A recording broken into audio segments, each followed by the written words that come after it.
Bulan 2. Februari hingga 30 April.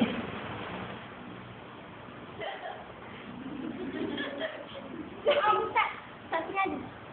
Aku tak sengaja. Terkentut tu. Aku tayammu. Okey, tayamum kena ikut syarat dia, kan? Paling utama bila tak ada air lah, kita ada debu ya. Okey. Kita untukkan ataupun hadirkan kepada 4 area. 4 petak. Ni kerana untuk mengasingkan supaya tidak bercampur. Okey. Yang pertama kita mulakan dengan tapak, dengan permukaan wajah lah.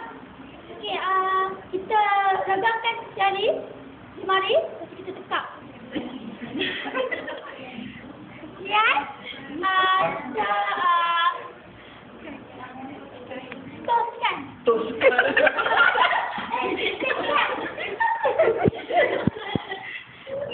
Bagi mengurangkan tubuh ni, kita lapak tangan. Okey, lepas tu kita lihat nawai tu tayamumnya Lillahi Ta'ala.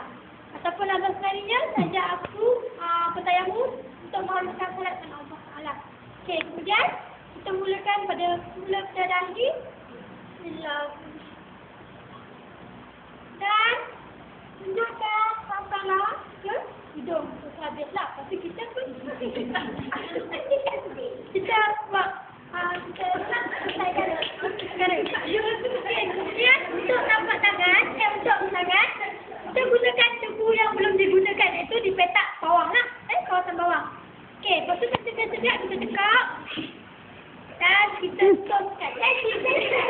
Supaya nak kurangkan tebu yang kasar. Tu, mulakan tangan kanan, kemudian kaki kiri. Ujung ni lah. Ni jangan sentuh ni. Nanti kan tak boleh makan. Okey, kita tabrakan, tarikkan ke belakang. Sampailah ke siku. Lepas tu, pusing benaklah di tangan kiri. Habis turutkan sampailah ke ibu dan lepas. Okey, kemudian kita ke kiri pula, tangan kiri. Keadaan yang sama. Mulutkan daripada bawah. Lepas tu tarik dan ratakan sampai ke siku. Dan